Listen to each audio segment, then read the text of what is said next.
Top quality और consistent performance के लिए सिर्फ सिल्वर पंप नाम याद रखना। ಚಿತ್ರರಂಗ ಅನ್ನೋದು ಯಾವ ಜಾತಿಗೂ ಸೇರಿದ್ದಲ್ಲ, ಯಾವ ಒಂದು ರಾಜಕೀಯ ಪಕ್ಷಕ್ಕೂ ಸೇರಿದ್ದಲ್ಲ. ಇದನ್ನ ರಾಜಕೀಯ ಮಾಡಿದ್ದು ಎಷ್ಟು ಸರಿ ಆ ಒಂದು ವೇದಿಕೆ ಮೇಲೆ? ಅದು ಕನ್ನಡದ ಈಗ ಮೇಕೆದಾಟಿನ ನೀರು ಬೆಂಗಳೂರಿಗೆ ಬೇಕು, ಎಲ್ಲರಿಗೂ ಬೇಕು, ನಾವು ಯಾರು ಬೇಡ ಅಂತ ಹೇಳೋದಿಲ್ಲ. ಆದರೆ ಅದರ ರೀತಿ ಯಾವ ಥರ ಕರಿಬೇಕು, ಯಾವ ಥರ ಇಂಡಸ್ಟ್ರಿನ ನಾವು ಜೊತೇಲಿ ತಗೊಂಡು ಹೋಗಬೇಕು ಅನ್ನೋದು ಅವರು ಯೋಚನೆ ಮಾಡಬೇಕಾಗಿತ್ತು. ನಮ್ಮ ಚೇಂಬರ್ಗಳಿದೆ, ಅಸೋಸಿಯೇಷನ್ಗಳಿದೆ, ಕೆಲವರು ಹಿರಿಯರಿದ್ದಾರೆ, ಅವ್ರನ್ನೆಲ್ಲ ಕರೆದು ಮಾತಾಡಿದ್ರೆ ಖಂಡಿತ ಬರ್ತಾರೆ. ಯಾವುದಕ್ಕೂ ಯಾವತ್ತೂ ನೆಲ ಜಲ ಭಾಷೆಗೆ ಕನ್ನಡ ಚಿತ್ರರಂಗ ಇಲ್ಲ ಅಂತ ಹೇಳಿಲ್ಲ. ನಾವು ಎಷ್ಟೋ ವಿಷಯಗಳಲ್ಲಿ ಹೋರಾಟ ಮಾಡಿ ಕನ್ನಡ ಚಿತ್ರರಂಗಕ್ಕೆ ಮತ್ತು ರಾಜ್ಯದ ಎಲ್ಲ ವಿಷಯಗಳಿಗೆ ಯಾವ ತೊಂದರೆ ಬಂದಾಗಲೂ ನಾವು ಇದ್ದೇ ಇದ್ದೀವಿ, ಸದಾ ಇದ್ದೇ ಇರ್ತೀವಿ.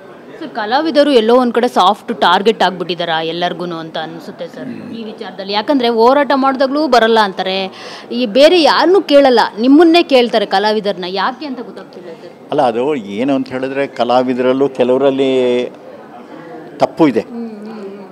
ಈಗ ನಮ್ಮ ಇಂಡಸ್ಟ್ರಿಯ ಇಂಟರ್ನ್ಯಾಷನಲ್ ಫಿಲಮ್ ಫೆಸ್ಟಿವಲಲ್ಲಿ ಬರಬೇಕು. ಏಕೆಂದರೆ ನಾನು ಅಂಬರೀಷ್ಗೆ ಯಾವಾಗಲೂ ಅವನ ಆರ್ಟಿಸ್ಟ್ ಅಸೋಸಿಯೇಷನ್ ಪ್ರೆಸಿಡೆಂಟ್ ಆಗ್ತಿದ್ದಾಗ ನಾನು ಹೇಳಿದೆ, ನೋಡು ನಿನ್ನ ಜವಾಬ್ದಾರಿ ಕರ್ಕೊಂಬರ್ಬೇಕು ಅಂತ ಹೇಳಿ.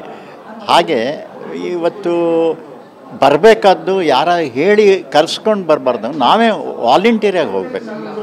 ನಮ್ಮ ಭಾಷೆ, ನಮ್ಮ ಚಿತ್ರರಂಗ, ನಮ್ಮ ಸರ್ಕಾರ, ನಮ್ಮ ಜನತೆ ಜೊತೆ ನಾವು ಇರ್ತೀವಿ ಅನ್ನೋ ಒಂದು ಅಭಿಮಾನ ನಮ್ಮಲ್ಲಿದ್ದು ನಾವು ಹೋಗಬೇಕು ಸರ್. ಆದರೆ ವಾನ್ ಮಾಡೋದು ಎಷ್ಟು ಸರಿ?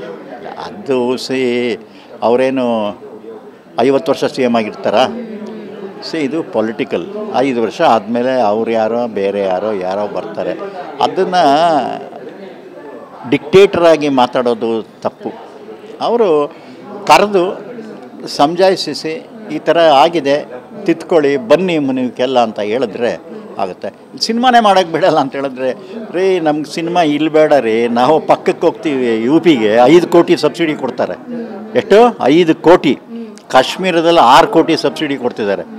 ನಮ್ಗೆ ಬೇಕೇ ಆಗಿಲ್ಲ. ನಮಗೇನು ಕ್ರಿಯೇಟರ್, ನಾವು ಎಲ್ಲಿದ್ದರೂ ಕ್ರಿಯೇಟ್ ಮಾಡ್ತೀವಿ.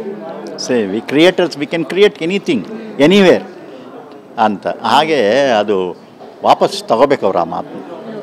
ಸರ್, ಇವಾಗ ಒಂದು ಮಾತು ಹೇಳಿದ್ರೆ ನೀವು ನಾಚಿಕೆ ಆಗಬೇಕು, ಈ ಥರದ್ದೊಂದು ಸತಿ ಸುಲೋಚನ ಅನ್ನೋದೊಂದು ಪ್ರಿಂಟ್ ಇಲ್ಲ, ಸುಮ್ಮನೆ ನಟ್ಟು ಬೋಲ್ಟು ಅಂತ ಮಾತಾಡೋದಲ್ಲ. ನಮ್ಮ ಮೊದಲ ವಾಕ್ ಚಿತ್ರ ಅದರದ್ದೇ ಪ್ರಿಂಟ್ ಇಲ್ಲ ಅಂತ ಹೇಳ್ಬಿಟ್ಟು ತುಂಬ ಅದ್ಭುತವಾಗಿತ್ತು. ಹೌದು, ಇವತ್ತು ನಾವು ಸತಿ ಸುಲೋಚನ ನಾವು ಯಾಕೆ ನೋಡಿಲ್ಲ ಅಂತ ಅಂದ್ಕೊಳ್ತಾ ಇದ್ದೀವಿ. ಯಾಕಂದರೆ ಅದರ ಪ್ರಿಂಟೇ ಇಲ್ಲ.